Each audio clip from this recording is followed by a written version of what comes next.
Welcome to the September 5th meeting of the IMAG-MSM Working Group on Multiscale Modeling and Viral Pandemics and GLIMPRINT mini-seminar series. As I said, this is the first seminar in our 2024-2025 series, and I really appreciate you all coming to it. As always, I need to remind you that this meeting is live streamed and recorded on YouTube, and so remember that as we go forward. As always, Tom Helikar and I are available to take your comments and suggestions, as well as Jim Sluka and Lorenzo. We're always trying to make these more effective for the community, and so please don't hesitate to suggest improvements that we can make. We have various communication channels. They work better if we use them. We have the IMAG-MSM wiki page. Jim Sluka and company have been working on improving the GLIMPRINT page. We have a LinkedIn page. We have our YouTube channel, Slack. Please help us communicate. We have that MSM viral handle on Twitter if people want to use it, and retweet our announcements so that we can distribute the seminars and the announcements. We've been working on the GLIMPRINT site. Jim, do you have any comments you want to make about this slide? No, just that we added some new models to the runnable models pages.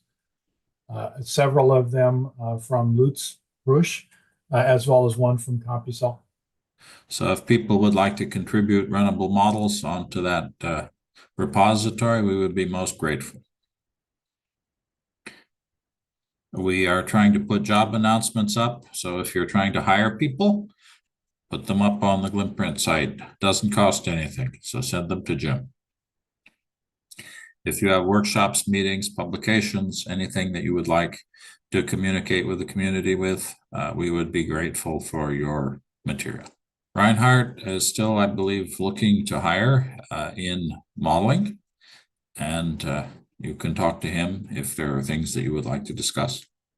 We have an announcement for Jason Shoemaker looking for students and postdocs looking for modeling of influenza infection and also experiments in influenza infection. And so he's presented, and his team have presented multiple times over the past few years. It's a great group, definitely a place that's interesting, so let people know about that opportunity. There's going to be a workshop on virus dynamics in Bordeaux in October 2025, so a year from now. People who are interested should reach out to the organizers for that. That was just an announcement that came from the NSF. It's an analysis center, and I just thought I'd forward it on to anyone if anyone is interested. It's an NSF-funded activity. We are coming up on the annual IMAG-MSM meeting in Washington, September 30th to October 2nd, on team building for digital twins. And Gary is one of the lead organizers for that.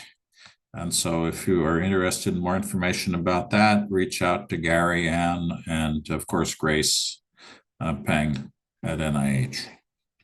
There is also an NIH AI workshop in precision medicine for diabetes and chronic diseases. There's a lot going on in our world, it seems. And so people can look into that if those are areas of interest as well. There is the upcoming initial deadline of October 5th in systems modeling of infection and immunity across biological scales. That's going to be an ongoing RFA once it turns into an RFA. Clearly a topic of great interest to our community. If you have publications, recent publications related to a multiscale modeling of the immune response, please do send us your information. We'll post them on the GLIMPRINT site and also on the IMAG site. Are there any other announcements? All right, on September 19th, we have Cameron Griffiths from Virginia. Dagmar Eber has been promising us for a long time that she was going to give us a talk. October 3rd, we have a talk from Karolinska, October 17th. We need somebody for October 31st. So please, as always, you've heard me say this again and again and again. This is a very open meeting. Suggest yourself, suggest your graduate students, suggest your postdocs, suggest the people who've written papers that you'd like to hear from. Lorenzo is extremely efficient at tracking people down to get them to speak. And if you've already spoken and you have new work or a different topic you'd like to speak about, don't be shy about giving a second seminar. There's plenty of material in the world on modeling, multiscale modeling and immune response. So please don't hesitate to give us a second talk if you've already spoken. We definitely want to be responsive to the community and to provide seminars that are going to be of interest to our audience. And I'm saying that again because there are a lot of people here today who are not regulars. And so I can think, for example, Stacy, if you would like to come give us a talk, we would love to have you. But please do consider coming and giving us a talk and suggesting what you think is interesting work that should be covered here. Okay. So I don't want to take more time away from John. We're very glad that he's going to be talking today about translating and applying Boolean-Network control theory in a multiscale setting. I think it's a very elegant work and both beautiful basic science and also clinically meaningful translational work as well. Thanks for the invitation. So I'm so happy to be presenting to the community. And I hope that we all, aiming to communicate our interesting work, our interesting results, and have everybody come away having learned something new, right? As James said, today I'll be talking about translating and applying Boolean network control theory into a multi-scale setting. And when I did this work, I was a graduate student at Indiana University in James' department and in informatics. And I'm currently at the Therapy Modeling and Development Center at the University of Minnesota College of Science and Engineering. I have background material that we can always refer back to, but I'll probably try to get to the results pretty quickly. So please bear with me as I adjust on the fly. And if you do have questions, and I welcome feedback, this is work that's in preparation for submission for peer review. It's not complete, so that's kind of fun too. And I welcome suggestions. I'm going to talk about multicellular systems biology and agent-based modeling, then intracellular, if you will, systems biology and Boolean networks. And in the long run, that's what we're going to combine, right? We're going to combine agent-based modeling with Boolean networks. And that's the translating and applying intracellular control in the multiscale and multicellular setting. The control has to do with how Boolean networks represent cell phenotypes, and then specifically attractor and target control. So let's get to it. What is multicellular systems biology? Multicellular systems biology, what I'm talking about, what we're thinking here, is the study of interacting cells in their environmental niche and how they produce together, through those interactions, produce emergent states in tissues. There are so many interactions, right? There's cell-cell interactions, there's environmental interactions, diverse signals of all kinds that cells interpret, that cells use to understand their environment and then react to. So chemical concentration, nutrient levels, cellular signaling, and then those cells have internal processing and their own states and dynamics. And then, of course, there's just physical pressures and constraints. So how do we understand all that? Well, we use models to detangle these complex systems, which an example of that was on the right-hand side of that slide. And that was a breast cancer model or breast cancer experiment. So let's think about those models. These models integrate and delineate relationships among cells, their environment, and cellular information processing. And they come in all kinds of varieties: in vitro models, in vivo models, ex vivo organoids. These are examples of in vitro models, for example. And then, of course, there's computational multicellular systems biology, those kinds of models. And that's shown in contrast, sort of like paired with a mouse model here. So we have a computational model here, and then a mouse orthotopic breast cancer model, a xenograph. And this final one, the computational systems biology and multicellular systems biology, is what we're talking about today. This will be the briefest introduction to agent-based modeling in all of time. Agent or cell-based modeling, I think, is a pretty natural fit for multiscale and certainly multicellular systems biology. Why? Well, when you do a computational ABM, you produce uniquely identifiable entities to represent biological cells. And then you can capture the heterogeneity and individual cell behaviors that are important in multicellular biology. So all those individual phenotypes, all those individual behaviors, and the individual and the interactions that all together produce a tissue state, say a state of wellness or a state of disease. And what I'm going to focus on here are specifically a kind of model called that are off-lattice models that are center-based, where each agent itself can move freely in space and represents a single cell. So you could call them cell-based models. Now, what about all this other biology? I've talked about multicellular biology. And I think often, certainly as I began to learn about the field and how I was kind of first introduced to it, I was thinking about systems biology. But for these purposes, we'll call it sort of somewhat tongue-in-cheek intracellular systems biology to contrast it with the biology and the systems that occur above a cell. So thinking about the biochemical interactions within a cell, you can think about protein-protein interactions. So that would be like, say, signaling interactions, produce a transduction from outside of the cell to the chromatin, and gene regulation, also chromatin, and chemical reactions like metabolism. These interacting processes or dynamics produce a cell state. And they have their own set of computational systems, computational methods and models to model those dynamics, such as Boolean networks, which are excellent for signaling networks. And that's what I'm going to be focusing on for this talk in terms of the intracellular systems biology modeling. I think it's really, as I got introduced to modeling intracellular systems, I always thought, I think it's really interesting to talk about what we can do with these Boolean network models, as opposed to an ordinary differential equation, which can be really excellent. It's kind of like, you can represent many things with it. Well, I think they're really interesting because we often have limited experimental data to confidently fit kinetic parameters. In my current role, I'm working with some ODE models, and you can see that right away, that getting a precise hold on those parameters is a challenge. And that can be okay, but that's certainly an advantage of a Boolean network model. So we often have steady state observations of phenotypes from perturbation experiments. So we can use that to our advantage in a Boolean network, and then use those Boolean network models, to predict experimental outcomes without those specific values or the regulatory mechanism.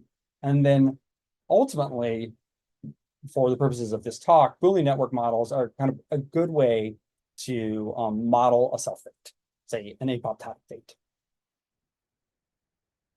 And these were some background on Boolean networks. I can see from the audience, there's lots of people here who've worked in Boolean networks.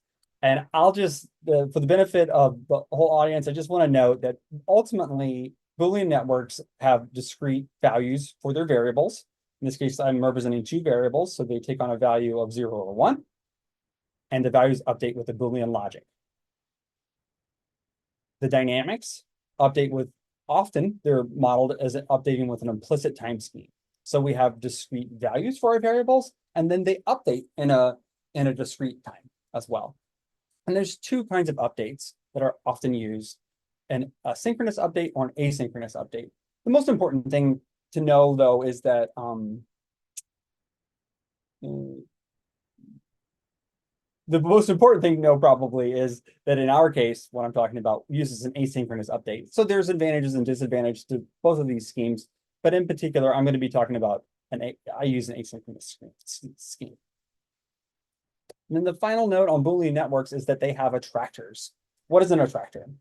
What that means is that, so this is called a state transition graph. A state transition graph or Boolean network is a way to hold all the dynamics of the system in one unit, the state transition graph.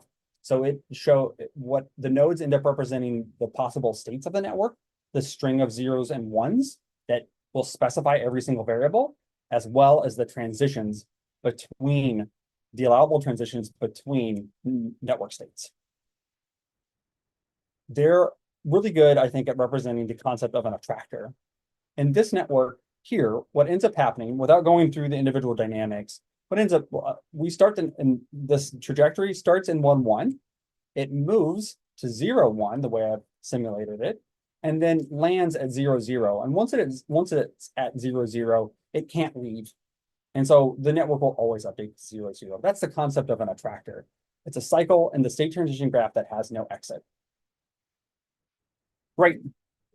And then the last set of background material that I want to talk about before we get into the methods is the concept that Boolean networks can represent cell phenotypes, an attractor, and target control. In a biological Boolean network, we often consider do a mapping from cell phenotypes to the dynamic attractors of a Boolean network. What does that mean? The output nodes of a Boolean network are used to identify the phenotypes. So here we have a hypothetical Boolean network with a readout node, an output node, representing an apoptotic state. So we can imagine that in this very small network, we set our 2 input nodes to certain values, we let the dynamics run, and eventually they settle into an attractor. And then we read out the value of this as the cell fate determination. And if the value would be 1, then we would say the cell, as modeled by the system, is going to an apoptotic state. If the value is 0, we would say that the network has predicted, if you will, or settled into an attractor of a non-apoptotic state. Now comes the control part, because we might care about what the apoptotic state is, or any given node or set of nodes. We might, because those nodes take on values that have biological meaning. So there are 2 approaches that can be taken to driving the system to a desired behavior: attractor control or target control. Attractor control means that you override or reset or change node states to force the network, the dynamics, into a particular attractor to produce dynamics that lead to all variables or nodes being set in a particular string, a particular place on the state transition graph. Now, target control means you don't care about all the variables, you just care about one. This could be an interesting way to set those output nodes that represent our cell phenotype. So you override nodes to achieve a state where simply a target node versus the entire network achieves a desired state. It's a little bit like you bend the attractor landscape so you can get a little bit of what you want, but don't care about most variables. And there's different methods to do both of these. But let's talk about this work. So this is work that's been done in collaboration. It's a continuation of work from my PhD, just to call that out. It's been done in collaboration with Katie Pletz, Eber Rocha, Paul Macklin, and Jordan Rosen. We were thinking about, ultimately, I was thinking about targeted therapies, and then developed this into in discussion, developed this into ultimately what I think is an interesting pipeline. So thinking about an intracellular network.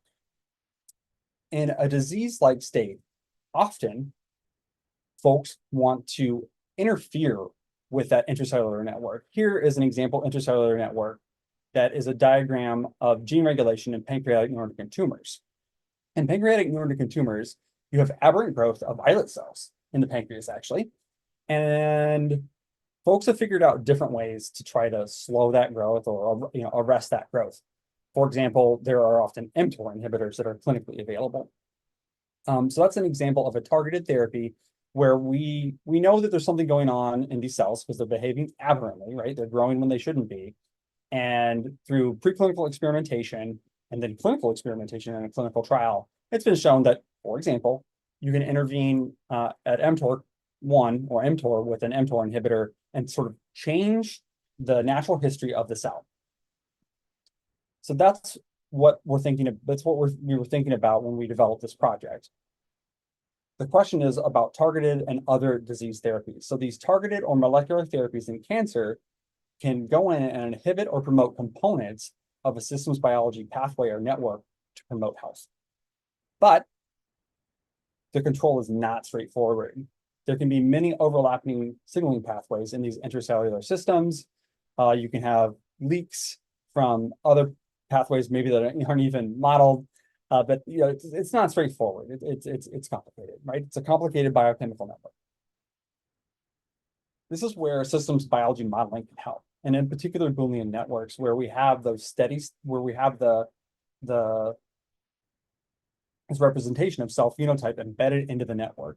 So it presents an option to identify control points through solving the target control problem. The question is, let's say where to test. Let's say you have a nice network model, but where do you test in the in vitro and in vivo settings? I personally have not. I worked in a lab when I was a winemaker. I did quality work in a winemaking lab, and that was a lot of pipetting. But now thinking about biological lab work, that's a lot of pipetting, and it's time-consuming and expensive. So this is just, we can say we want to test everywhere, but there's just not going to be time and money to do all that. So again, that's where maybe the modeling can help, is what we're thinking here. So you have your nice network model, but where do you test in the in vitro and in vivo tests? We could try to solve the network control problem to identify potential therapeutic targets. But the target control methods that are currently, the target control methods view Boolean network simulation, tend to view Boolean network simulation, these algorithms to find the target controls and predict, tend to view them as noise-free and existing in a static, non-spatial environment, not necessarily with nearby cells. These are all conditions that may impact the robustness of the predictive controls. So what can we do maybe to add another layer of dynamics in this case to mitigate these issues above?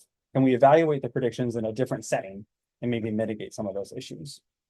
And that's what we were attempting to do. So in this work, we're aiming for a proof of concept pipeline to do that, to do exactly that, pushing for a more general multiscale approach to understand, develop therapies, and treat cancer and other diseases. So I'm going to lay out the 3 overall methods that we used, and then so that's what I'm going to do next, is lay out the overall methods, and then talk about how we kind of combine them to produce this pipeline, and then we'll talk about results. First thing I want to highlight is the example network that we use. Like I said, we have to have a network. So this is a wiring diagram for the T-cell large granuloma lymphocytic leukemia cell survival Boolean network. So long story short, this is a rare T-cell leukemia where the cells, the T cells should eventually commit to apoptosis, but in a disease case, they actually don't. So this model itself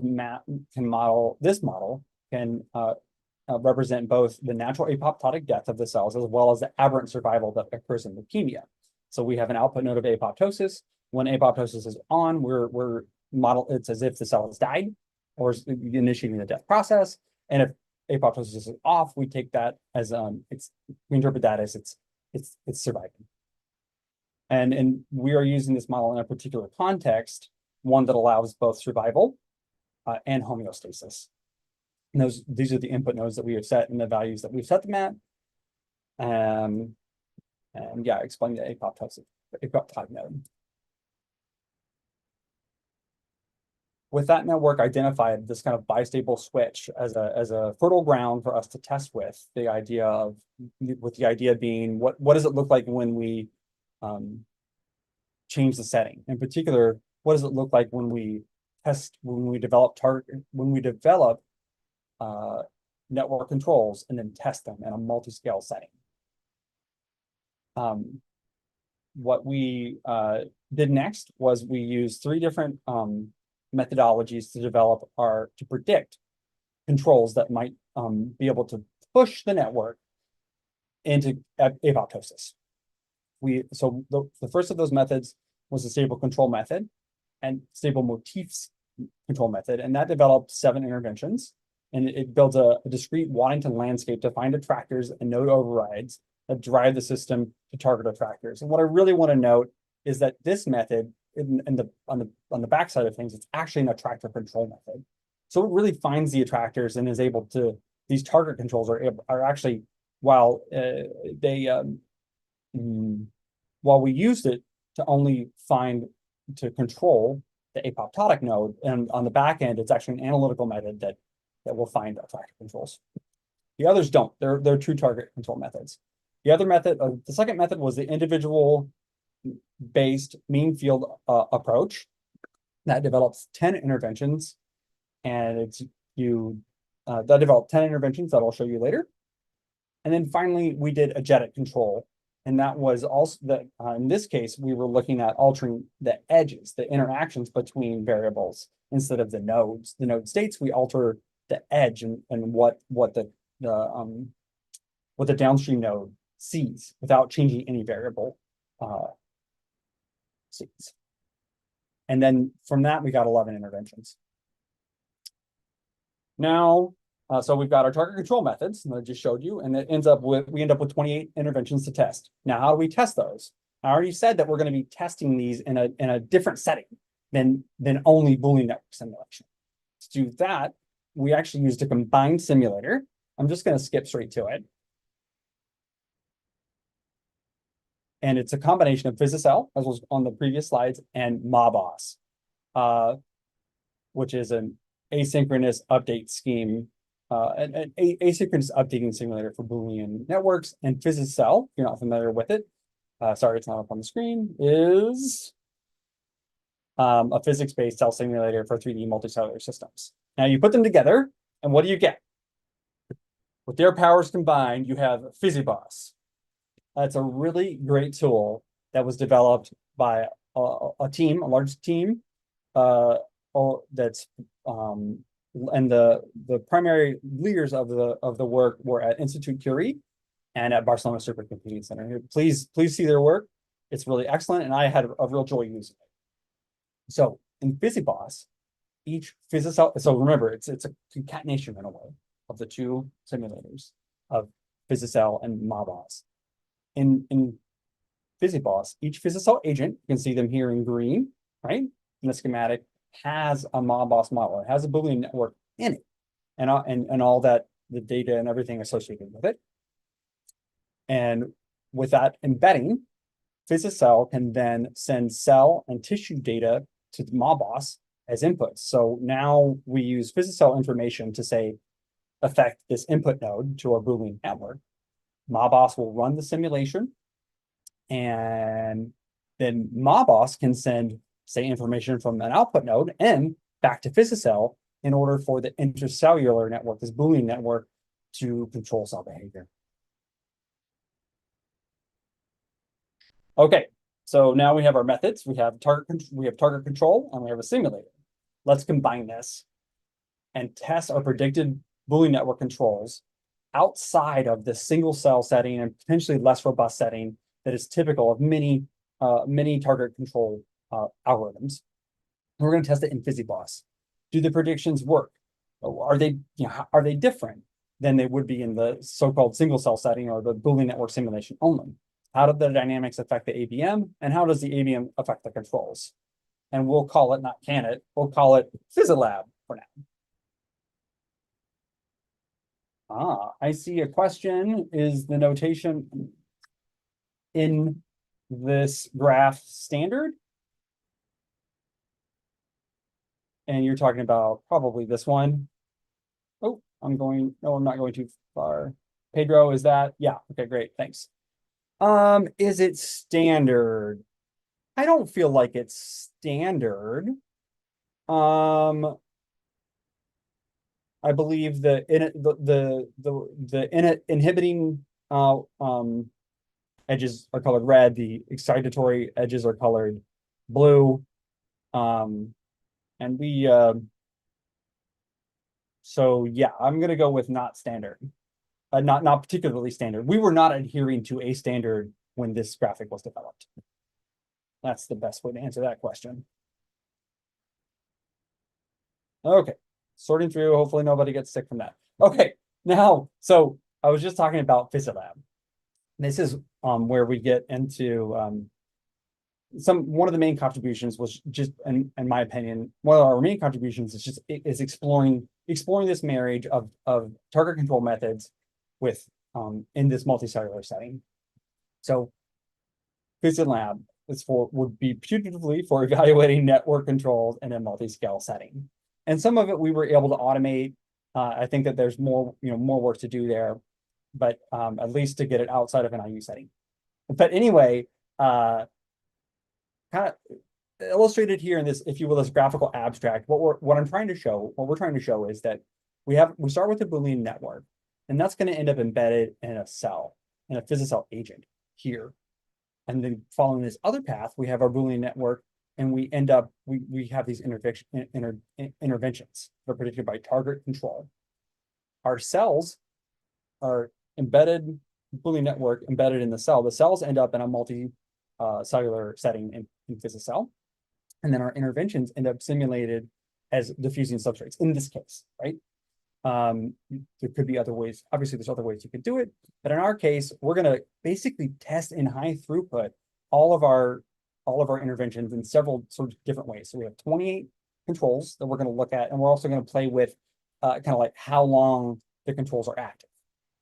And that all takes place in the PhysiBoss simulation.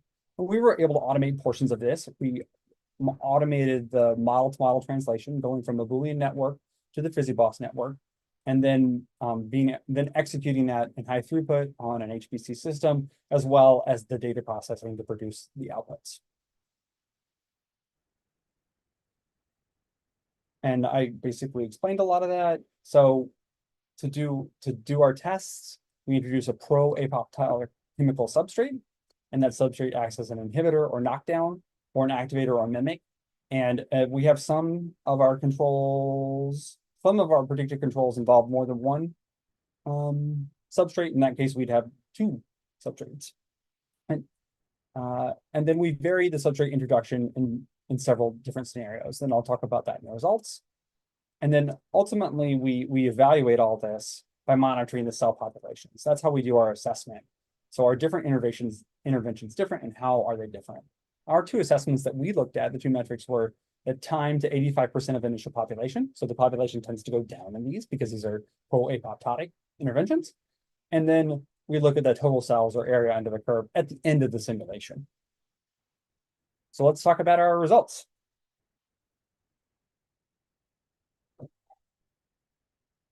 So I talked about the three different, okay. So I'm going to show you results from PhysiBoss. On the right-hand side, we're going to end up with an example case. And in the left-hand side, we'll have trajectories from across multiple scenarios, often across multiple interventions. And then the slide following, I'll do this kind of 3 times. The slide following it, we'll dive a little bit deeper into these results. We'll dive in a little quantitatively. But first, I want to set the scene. So here, in this case, we start with a field that's full of physicell agents. All of the agents have that leukemia network embedded in them. And the leukemia network is initialized in a cell survival, so a non-homeostatic, a cell survival configuration. And then a substrate gets introduced somehow. In this case, the substrate is getting introduced by a constant boundary condition, and it diffuses, if you will, naturally diffuses into the computational domain. And we use a threshold. I didn't explain that in our exactly how that works. So let me just back up for a second.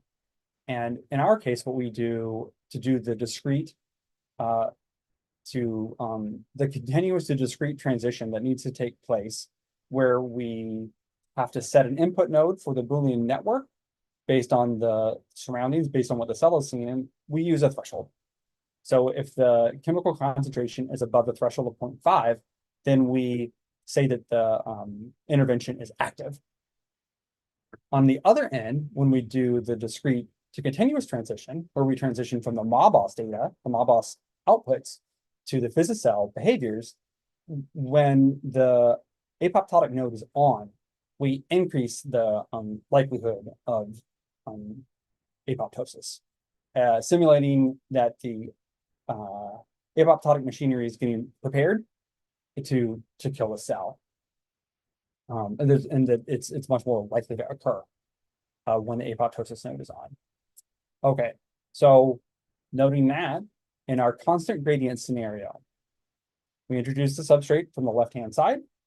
It diffuses in, and after a transient, an initial transient, what ends up happening is we set it so that the threshold for activating our intervention happens at about halfway in this case. And we basically end up with an equilibrium. It just blends. And you can see that and over here are our time traces. You can see that here we end up at about the same state as the simulation continues. I want to divide these out. This first one will require a little bit more explanation. So as I said, the cells start in the survival attractor, and then we see if the interventions can alter the attractor landscape such that apoptosis is activated for long enough for the cell to die.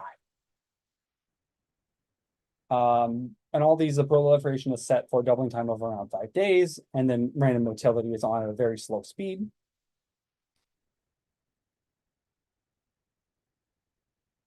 Ooh, that's 30 minutes. So let's keep going. What I want to point out here mainly is that in these trajectories, these yellow ones are the predictions from the IBM-FA method. As it turns out, and we confirmed this with Boolean-Network simulation alone, many of them actually just don't work, unfortunately. So if you see a trajectory in our upcoming time scenarios that just where it doesn't seem to be affected, what's going on is that it's one of those failed IBM-FA interventions. These others, however, are impacted by the cell count is impacted by the influx of the pro-apoptotic substrate. They initially rise because, remember, they're actually in a cell survival network, so they want to proliferate and not die, but then eventually begin to decline, ending up at some equilibrium value based on how far deeply the substrate penetrates. So let's take a quick look at that a little bit more quantitatively.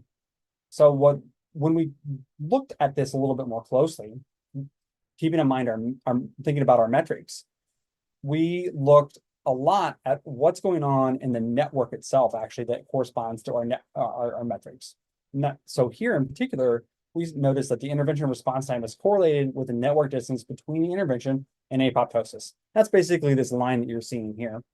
So as the network distance increases, there's a correlation, there's a relationship between the time to our 85% of initial population.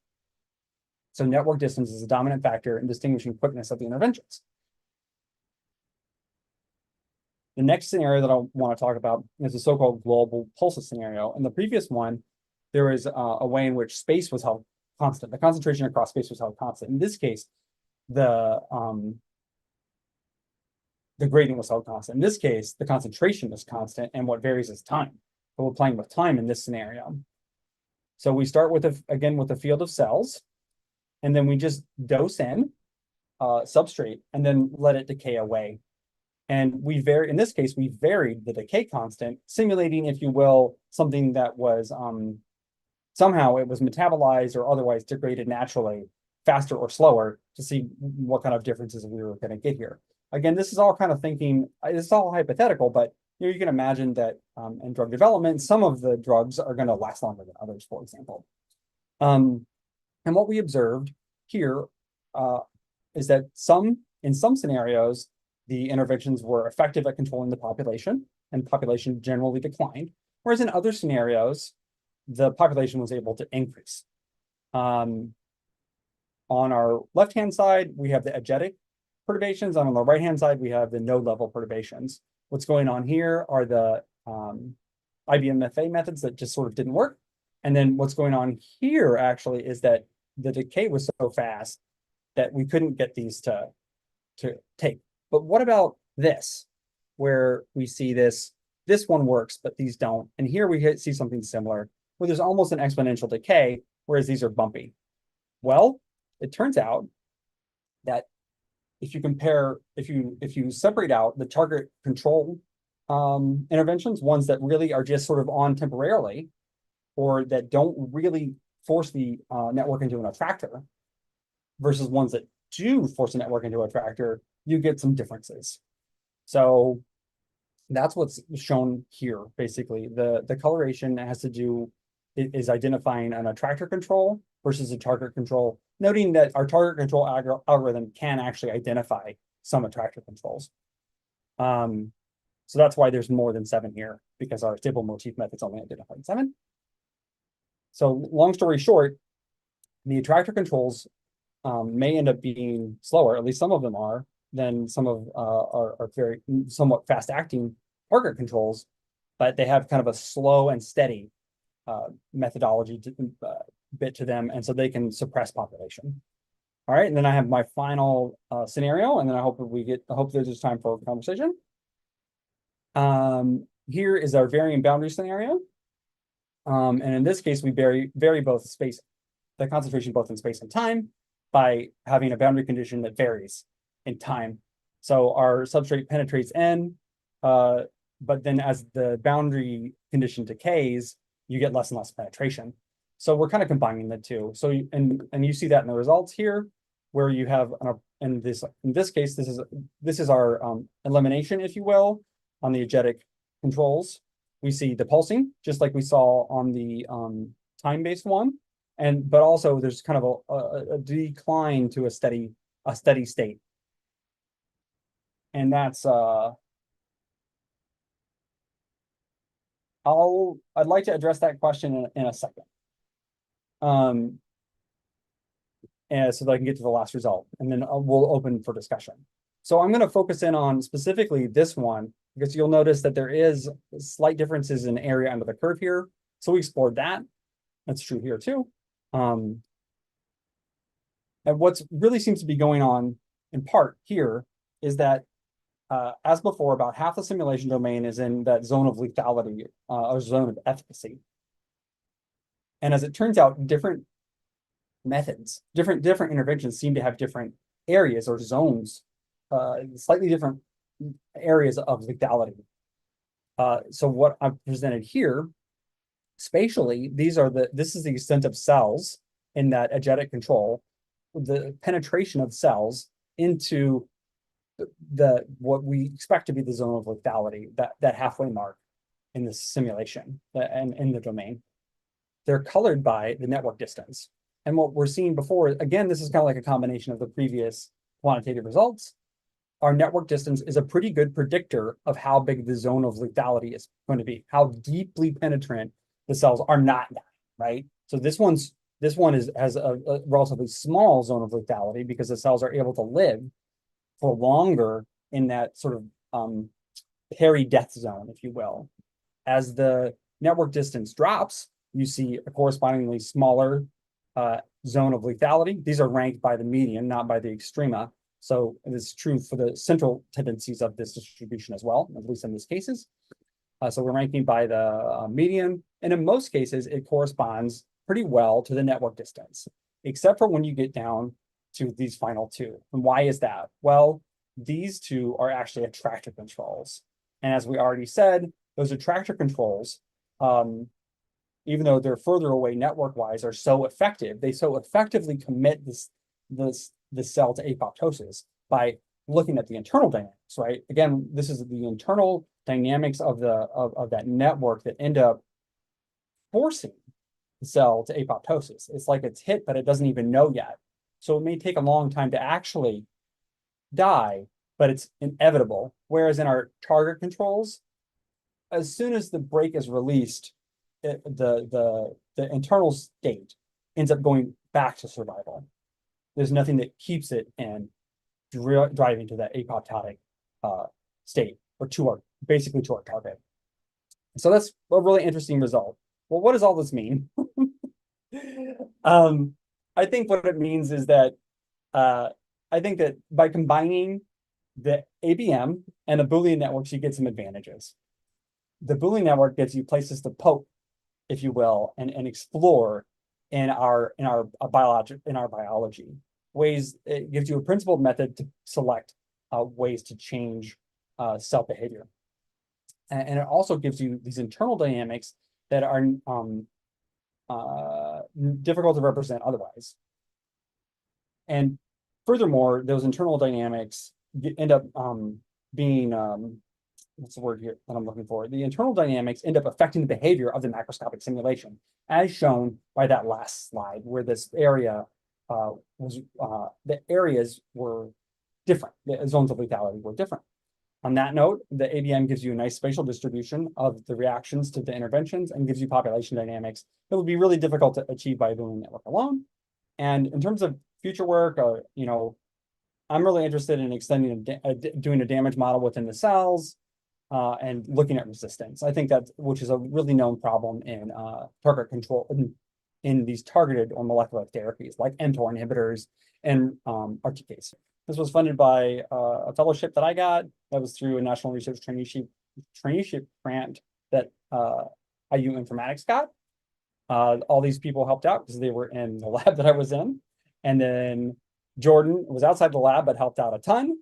And then I really want to thank the PhysiBoss development and support team that really helped me learn PhysiBoss, and thank those folks who helped me with sites.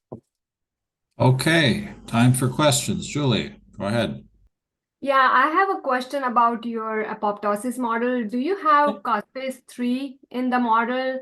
And did you see if the caspase-3 is a predictive of the apoptosis? Because that's very binary process, right? So one could predict the apoptosis just based on caspase-3 activation. That's my first question. The second question actually is, maybe I missed the initial introduction a little bit, but is this network functioning in each cell in the ABM model or not? Yes. It is, right? Yeah. Okay. So then I understand correctly. Yeah. So then can you go back to my caspase-3 question or any of the caspase? Yeah. Yeah. And so really what in this particular network, yeah, you're right on, right? And note, of course, this is not my work. This is Zhang et al.'s work. And in their model, they basically use apoptosis straight off of caspase. Caspase has more interesting dynamics than apoptosis, but yes, it is pretty much. So how predictive is the caspase activity with respect to the Fas ligand? So in your model, you show the soluble Fas and other Fas variants active. Yep. In the later on when you combine the agent based with the Boolean model. In that case, is the caspase-3 almost predicts like. Yeah, so what I'm wondering is the Fas-L activity, is it associated with the caspase-3 in the model with respect to the number of cells you have? I don't think I can answer that question directly. Okay, yeah, never mind. It's just the thinking about if the percent of cells that have positive Fas ligand, if they associate with caspase-3. Okay. Yeah, that was what I was wondering, because that is very predictive, and that would indicate whether Fas ligand is predicting apoptosis activity. So anyway, one more question I have quickly is, can you explain the plot with the target control and the attractor control again? So we're plotting two things here. So this is specifically using it's that global pulse scenario, and it's the slow decay. So this is where we have sort of the most activity of our chemical substrate that we think should induce apoptosis. This is ultimately a scatter plot of the total population, the area under the curve for the whole simulation, and then the time to 85% of initial population. So when after it starts to dip. So after there's an initial rise, and then eventually it achieves an 85% cut. So what time did it achieve that? And then the area under the curve. And you can kind of see it here. The ones that are the ones that aren't target controls, the ones that are actually attractor controls, they're the ones that produce this very steady monotonic decline. Whereas our the target controls, the ones that don't really force the network into the apoptotic attractor, once you remove them, then it pops right back, and that's why they're not monotonic. And we're kind of quantifying that to a certain extent. You can see that in this case, this highlights that the attractor controls, which are can be kind of a slow but steady, they reduce the overall integrated population generally compared to the target controls. I think that's the biggest highlight, is that you get a separation between the two types of attractor controls. Thank you. I'm curious about biological systems and the concept of engineering fault trees, where when we design systems, we anticipate that some things might go wrong. And so we try to design alternative paths so that the system does not catastrophically die as things go wrong. And I was curious if in the way you do your diagrams and your models, have you ever noticed that you're able to see the effect of a failure in the system? So if your diagram says there's a control signal here, and that control signal causes the cell to do something, if that signal failed, does the cell totally catastrophically become destroyed? Or are you able to maybe see what the fallback, if you will, is going to be in the system, so that no, the cell is not exactly perfect, but it's good enough, and the system survives? Does that question make any sense in this context? I think it makes sense. This is me speaking, I guess, philosophically, and I know others on the call would have thoughts, hopefully somewhat aligned with mine, that cells do have a lot of redundancy, and we see that all the time, in the sense that a plant can grow in many different conditions and it still produces flowers, and you don't have a catastrophic failure usually. Detecting that in some kind of in the dynamics of a system, that's kind of what is going on with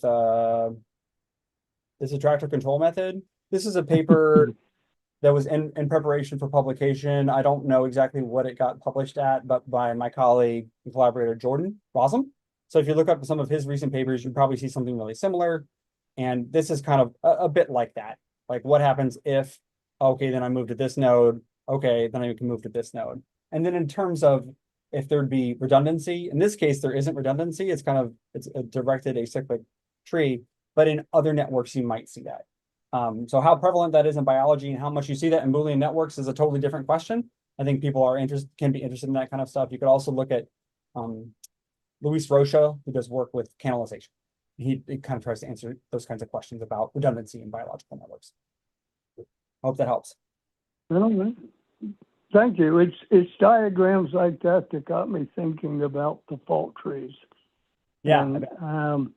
And I guess it's an intuitively obvious thing to me that the human organism or animals or the corn stalks as a complete system are incredibly adaptable, and there's all sorts of alternate paths.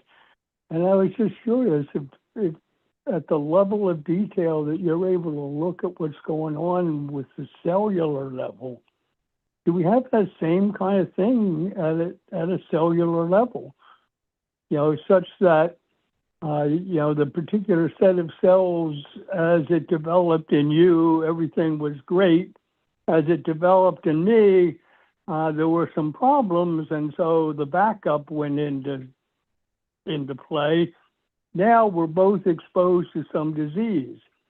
Your system cures it, mine doesn't. Yeah. Well, that's because your system components are not exactly like my components, because things happened as the components were being manufactured. It's amazing. Yeah. Thank you. Yeah, so just for people to understand what I'm coming from, so this is a typical question that I hear from people criticizing this style of modeling. They ask, why are you doing this if we already knew that from the network? So like we know that I don't know, you put acid in a cell and the cell dies. And then we take a huge network relating apoptosis to pH and put that in a spatial model. And we show that, again, when you put acid in a cell, the cell dies. So it's often tricky to justify it. So what is the value of developing these complex network agent-based models, and how can we get convinced of their value? Yeah, I think that's an interesting question. How do we get? I guess I have a couple of thoughts on that. The first one is, maybe you don't always need a complex model, and it's not very useful, and yet they exist anyway. People enjoy them. People can learn from them all the same. And in that sense, maybe the goal isn't really you're generating knowledge and experience for some other purpose. I also think that it's possible, and this is coming straight from Vincent Noel, who was really a leader in developing PhysiBoss, because I'd ask him the same kind of question, like, I think you're crazy. Why are we doing this? And his take on it is that eventually we will have the data. I hope I'm getting this right in case he sees this. You will have the data. And so we have the ability to do the methods now, and it's worth, doing them now. And a little bit of a chicken and egg thing as well. If you don't, how are you going to ask the right questions if you can't even conceive of them, right? And then to be a little bit more concrete in the answer, I think that there could be some method. There could be some. It's certainly possible that there are observations that can power. I think it's possible that there are observations that can power an ABM. I've seen it work. I've seen it done. And I think that the people behind PhysiBoss make compelling cases that there are good use cases for this more complex modeling too. And I hope that this is an interesting one. Right now, I don't have a Boolean network that that is of like sort of my particular interest for applying this to, but I'd love to make one. I have ideas in mind for pancreatic neuroendocrine tumors, and I have collaborators that I think would be interested. So I think there could be application. I can do my simulate. Now that I've done the pipeline, I can do my simulations a lot faster than my collaborators can in the wet lab. Oh yeah. And so if it helps 5%, that's pretty good, right? Okay, thanks. I guess I could ask a general question, which is, what do you see as the main advantages of using Boolean models versus reaction kinetic models? I think the main advantage is